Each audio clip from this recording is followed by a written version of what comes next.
শিক্ষার্থী বন্ধুরা, আশা করছি ভালো আছো। আজকে আমি আছি তোমাদের ইমন স্যার। তো আজকে যে প্রশ্নটি নিয়ে আলোচনা করব সেটা হলো এসএসসি 16.1-এর 8 নম্বর প্রশ্ন নিয়ে। এই প্রশ্নটি তোমাদের উদাহরণের 6 নম্বর প্রশ্নের সাথে মিল আছে এবং আমি এটি এর পূর্বেই 7 নম্বর পর্বে আলোচনা করছি। তো আজকে আমি আসলে 15 নম্বর পর্বে এই প্রশ্নটি সম্পর্কে একটু বিশ্লেষণ করে তোমাদের জানাবো। তো দেখো, এখানে 8 নম্বর প্রশ্নে যেটা বলা আছে, একটি নির্দিষ্ট স্থান থেকে দুইটি রাস্তা পরস্পর 135 ডিগ্রি কোণ করে দুই দিকে চলে গেছে।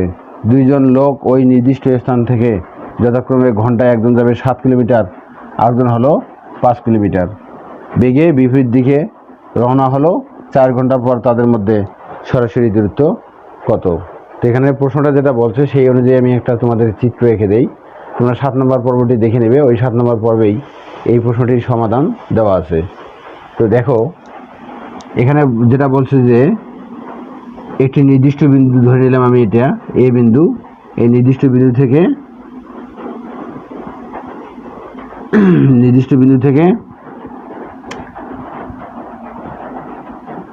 বিন্দু থেকে দুটি রাস্তা 135 ডিগ্রি অ্যাঙ্গেল করে চলে গেছে। 135 ডিগ্রি অ্যাঙ্গেল। তাহলে এইদিকে একটা রাস্তা গেছে, এদিক দিয়ে একটা রাস্তা গেছে। এই দুটি রাস্তার মধ্যবর্তী অ্যাঙ্গেল হলো 135 ডিগ্রি। তো দুইজন লোক যাত্রা করবে, একজন যাবে এদিক দিয়ে, আরেকজন যাবে এদিক দিয়ে। একজনকার গতিবেগ হলো ঘন্টায় 7 কিলোমিটার, আরেকজনকার গতিবেগ হলো ঘন্টায় 5 কিলোমিটার। তো এরা মোট যাত্রা করবে মাত্র 4 ঘন্টা। 4 ঘন্টা যাত্রা করার পর এই দিক দিয়ে যে লোকটা গেল একটা নির্দিষ্ট জায়গায় পৌঁছাবে। এই রাস্তা দিয়ে যে লোকটা গেল সেও 4 ঘন্টা পর একটা নির্দিষ্ট জায়গায় পৌঁছাবে। তারপর ওরা বলছে যে ওই নির্দিষ্ট জায়গায় পৌঁছানোর পর এই দুজনকার মধ্যে সরাসরি দূরত্বটা কত হবে। এই যে এই দূরত্বটা বের করতে বলছে, এই দূরত্বটা। তো ধরে নেই এই রাস্তা বরাবর যে লোকটা যায় সে 4 ঘন্টায় সি বিন্দুতে গিয়ে পৌঁছে, আর এই রাস্তা বরাবর যে লোকটা যায় সে 4 ঘন্টায় বি বিন্দুতে গিয়ে পৌঁছে।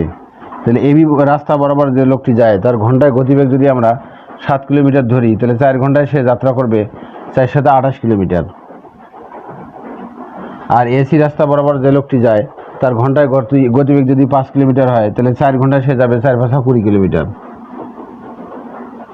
তো এখানে প্রশ্নে যেটা বলছে, এই 4 ঘন্টা যাত্রা করার পর একজন গেছে 20 কিলোমিটার, একজন 28 কিলোমিটার।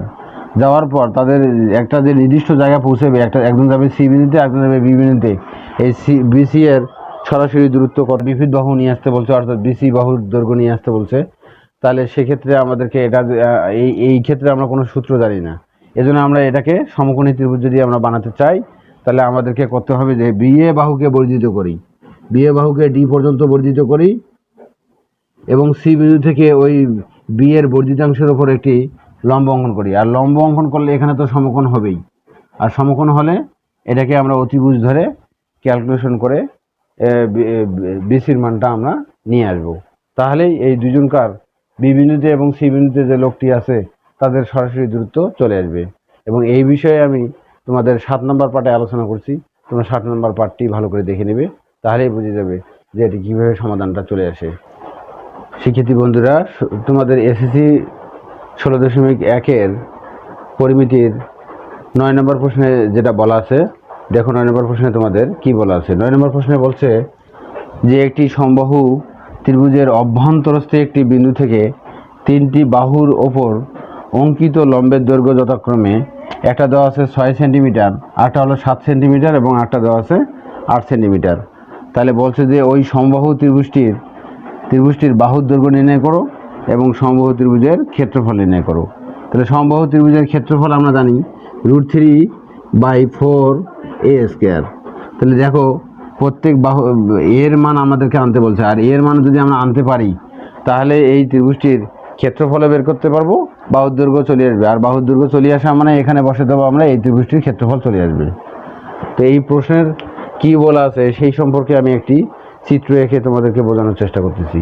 তো এখানে যেটা বলা আছে যে একটি সমবাহু ত্রিভুজের অভ্যন্তরস্থ একটা বিন্দু। তাহলে প্রথমে আমাদেরকে একটা সমবাহু ত্রিভুজ আঁকি নিতে হবে। তো মনে করি এটি একটি সমবাহু ত্রিভুজ, এ বি সি একটি সমবাহু ত্রিভুজ। এই সমবাহু ত্রিভুজের অভ্যন্তরে একটা বিন্দু, এই বিন্দু থেকে প্রত্যেকটি বাহুর ওপর লম্ব অঙ্কন করছে। এখান থেকে একটা এখানে লম্ব অঙ্কন করছে, এখান থেকে এখানে একটা লম্ব, আবার এখান থেকে এখানে আরেকটা লম্ব অঙ্কন করছে। তো লম্বগুলোর দৈর্ঘ্য দেওয়া আছে 6 সেন্টিমিটার, 7 সেন্টিমিটার এবং 8 সেন্টিমিটার।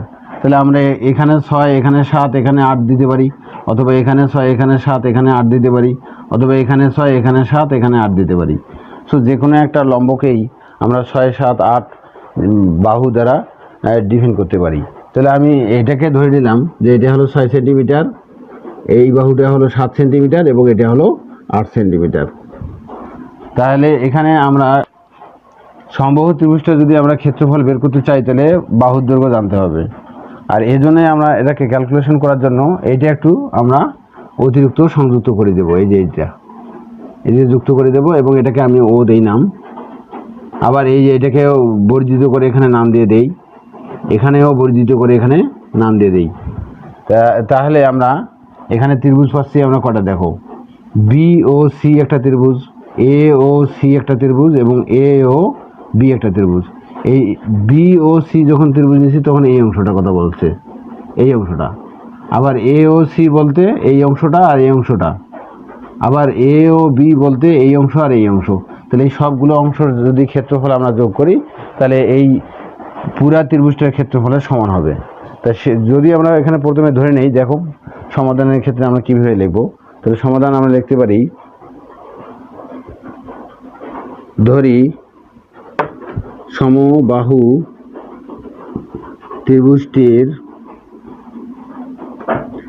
বাহুর দৈর্ঘ্য, সমবাহু ত্রিভুজটির বাহুর দৈর্ঘ্য এ সেন্টিমিটার। তাহলে সমবাহু ত্রিভুজটির যদি প্রত্যেকটি বাহুর দৈর্ঘ্য আমরা জানি তাহলে এই ত্রিভুজটির আমরা ক্ষেত্রফল বের করতে পারবো। তাহলে সমবাহু ত্রিভুজের বাহুর দৈর্ঘ্য আমরা ধরে নিলাম। আর যেহেতু এখানে এ বি, বিসি এবং সিএ সমান এ ধরি, প্রত্যেকটি বাহুর দৈর্ঘ্য আমরা এটা জানি, তাহলে এই সমবাহু ত্রিভুজটির আমরা ক্ষেত্রফল বের করতে পারবো। অতএব সমবাহু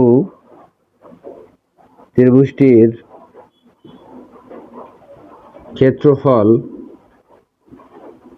সমান আমরা লিখতে পারি √3/4 এ স্কয়ার বর্গ সেন্টিমিটার। তাহলে যখন প্রত্যেকটি বাহুর দৈর্ঘ্য আমরা জানি, সমবাহু ত্রিভুজের প্রত্যেকটা বাহুর দৈর্ঘ্য যখন আমরা জানবো তখন এর ক্ষেত্রফল বের করার সূত্র হলো √3/4 এ স্কয়ার। এ মানে প্রত্যেক বাহুর দৈর্ঘ্য। এখন ওই একটু আগে যেটা আমি বললাম যে যখন আমি এ ও বি এর ক্ষেত্রফল বের করবো, আর একটা বিষয় হলো যে যেহেতু এটা লম্ব অঙ্কন করছি তাহলে এই প্রত্যেকটি জায়গায় কিন্তু সমকোণ তৈরি হয়েছে। এই জায়গায়ও সমকোণ হয়েছে, এই জায়গায়ও সমকোণ হয়েছে এবং এই জায়গায়ও সমকোণ হয়েছে। আর আমরা জানি যে করে একটা ত্রিভুজের ভূমির দৈর্ঘ্য এবং লম্বের দৈর্ঘ্য জানা থাকলে তাহলে ওই ত্রিভুজটির আমরা ক্ষেত্রফল বের করতে পারি হাফ ইন্টু ভূমি গুণন উচ্চতা দিয়ে। উচ্চতা আর লম্ব কিন্তু একে। তাহলে যদি আমি এখানে এ ও বি ত্রিভুজ নেই তাহলে এ ও বি ত্রিভুজ মানে এই ত্রিভুজটার কথা বলা হয়েছে, এই ত্রিভুজটা। তাহলে এ ও বি ত্রিভুজের ক্ষেত্রফল বের করব, তারপরে বি ও সি ত্রিভুজের ক্ষেত্রফল বের করব এবং এ ও সি ত্রিভুজের ক্ষেত্রফল বের করিয়ে সব ক্ষেত্রফল যদি একসাথে যোগ করি তাহলে পুরো এই সমবাহু ত্রিভুজের ক্ষেত্রফলের সমান হবে। তাহলে দেখো আমি প্রথমে এ ও বি ত্রিভুজের ক্ষেত্রফল বের করতেছি। তাহলে ত্রিভুজ এ ও বি এর ক্ষেত্রফল হাফ ইন্টু ভূমি হলো, তাহলে ভূমিটা হলো এইটা যেহেতু লম্ব, এটা যেহেতু লম্ব তাহলে ভূমি হবে এইটা, ভূমির উপর সাধারণত লম্ব হয়। তাহলে এই ভূমির দৈর্ঘ্য হলো এ আর লম্বের দৈর্ঘ্য হলো 8। তাহলে এ ও বি, এ ও বি এটা কিন্তু ও, এ ও বি ত্রিভুজের ক্ষেত্রফল হচ্ছে আমাদের হাফ ইন্টু ভূমি গুণন উচ্চতা। তাহলে এই উচ্চতাটা আমরা নাম দিতে পারি, যে এটার নাম দিতে পারি, এটার নাম দেই ও এফ, এটার নাম হলো ও ডি এবং এটার নাম হলো ওই।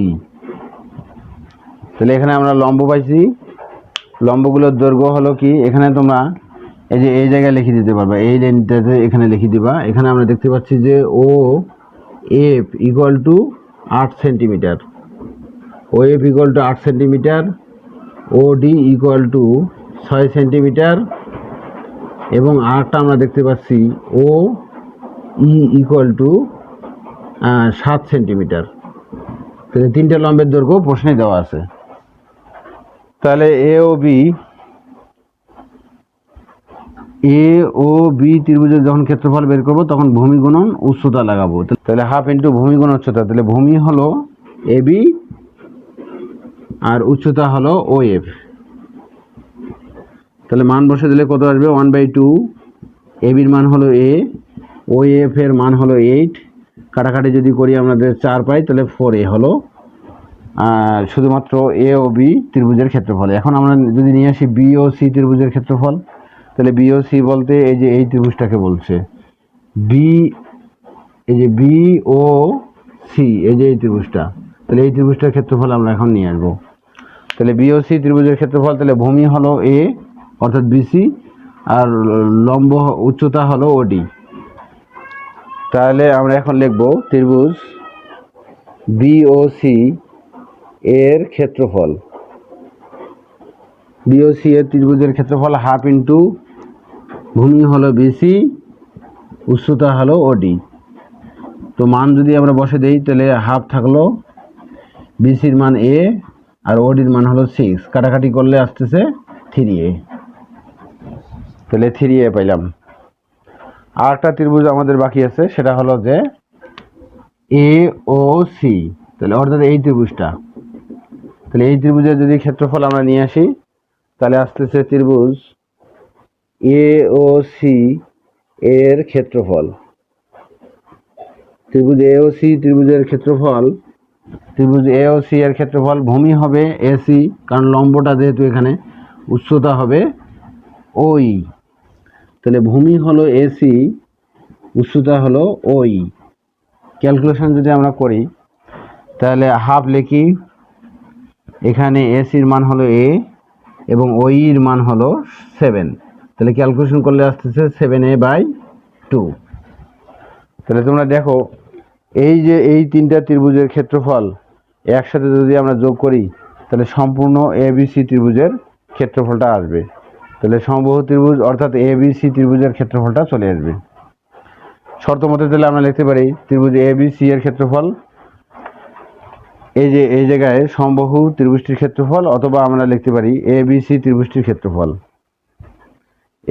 ত্রিভুজ এবিসি এর ক্ষেত্রফল, এবিসি ত্রিভুজটির ক্ষেত্রফল। এবিসি কিন্তু সমবাহু ত্রিভুজ, তাহলে এই যে পুরো এবিসি ত্রিভুজের ক্ষেত্রফল, এই তিনটি ত্রিভুজ যে আছে এই জায়গায় এ ও বি, বিওসি এবং এওসি, এই তিনটা ত্রিভুজের ক্ষেত্রফলের সমান হবে পুরা ত্রিভুজটার ক্ষেত্রফল, এবিসি ত্রিভুজের ক্ষেত্রফল। তাহলে শর্ত মতে আমরা লিখতে পারি। আর জায়গা না থাকার কারণে তোমরা এটা অংশ লেখার পর আমি যে অংশটা এখন লিখতেছি সেই অংশটা তোমরা লিখবা। তাহলে জায়গা না থাকার কারণে আমি ওটা করতেছি, সো এটা মিশিয়ে দিলাম।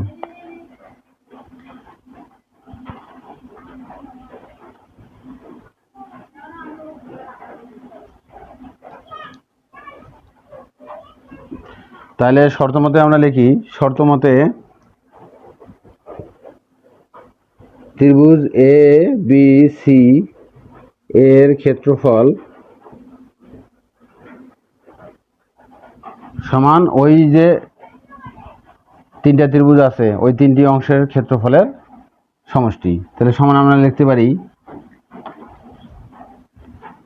ত্রিভুজ এ ও বি এর ক্ষেত্রফল ত্রিভুজ বি ও সি এর ক্ষেত্রফল প্লাস ত্রিভুজ এ ও সি এর ক্ষেত্রফল। তাহলে এইভাবে তোমরা শর্ত মতে লিখবা। তাহলে আমরা এবিসি ত্রিভুজের ক্ষেত্রফল জানি √3/4a² সমান এ ও বি এর ক্ষেত্রফল হলো 4a এবং বি ও সি এর ক্ষেত্রফল হলো 3a। এবং এ ও সি এর ক্ষেত্রফল হলো 7a/2।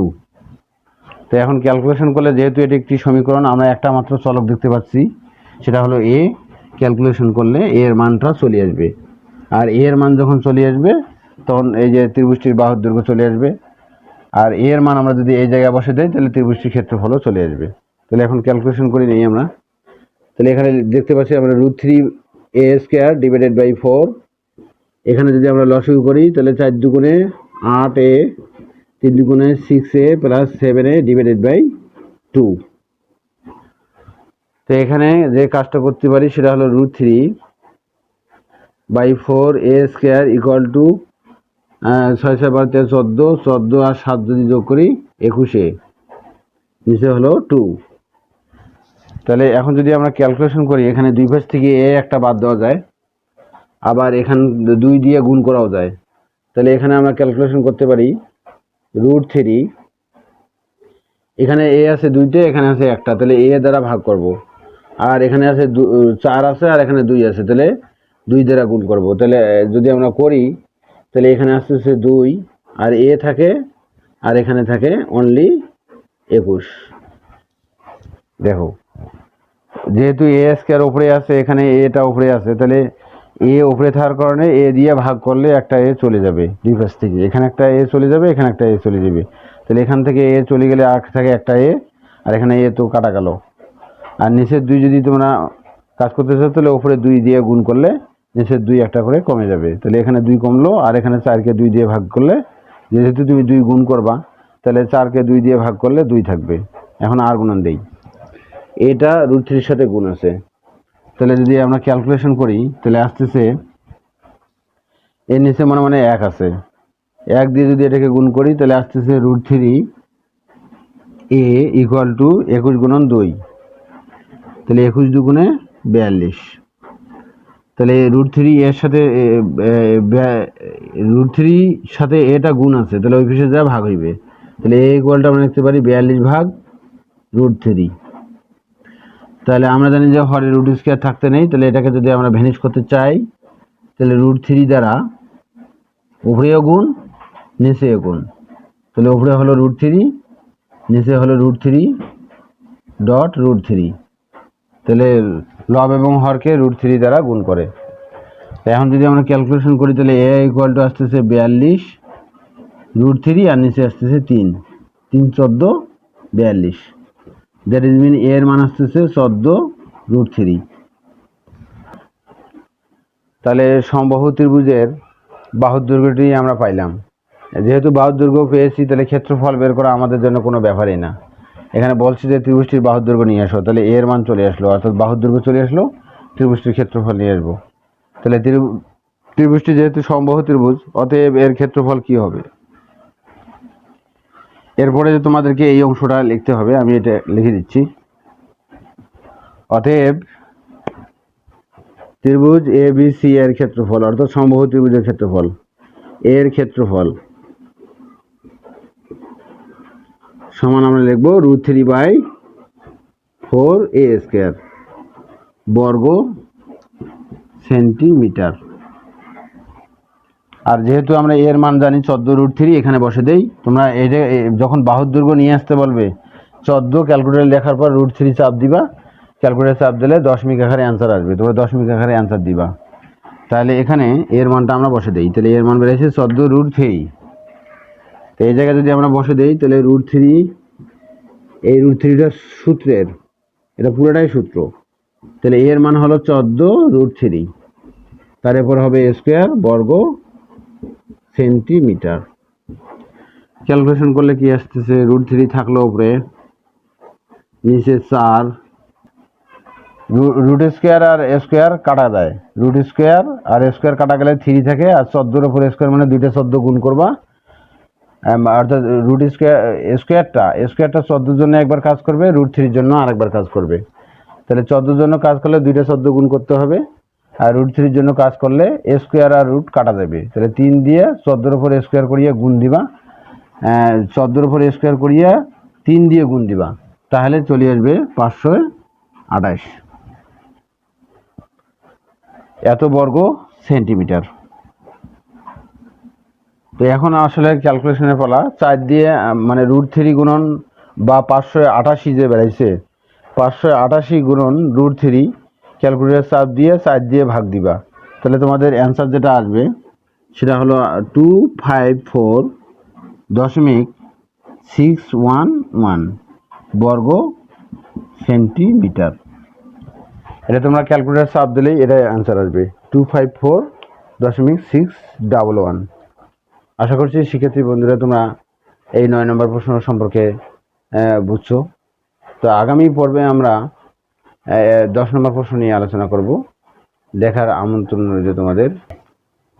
শিক্ষার্থী বন্ধুরা, welcome to Unique Academy. I am Emon. ভিডিওটি যদি তোমাদের ভালো লেগে থাকে তাহলে অবশ্যই তোমার বন্ধুদের মধ্যে ভিডিওটি শেয়ার করো এবং তোমাদের কী ধরনের ভিডিও দরকার তা আমাকে অবশ্যই কমেন্ট করে জানাও। আসসালামু আলাইকুম।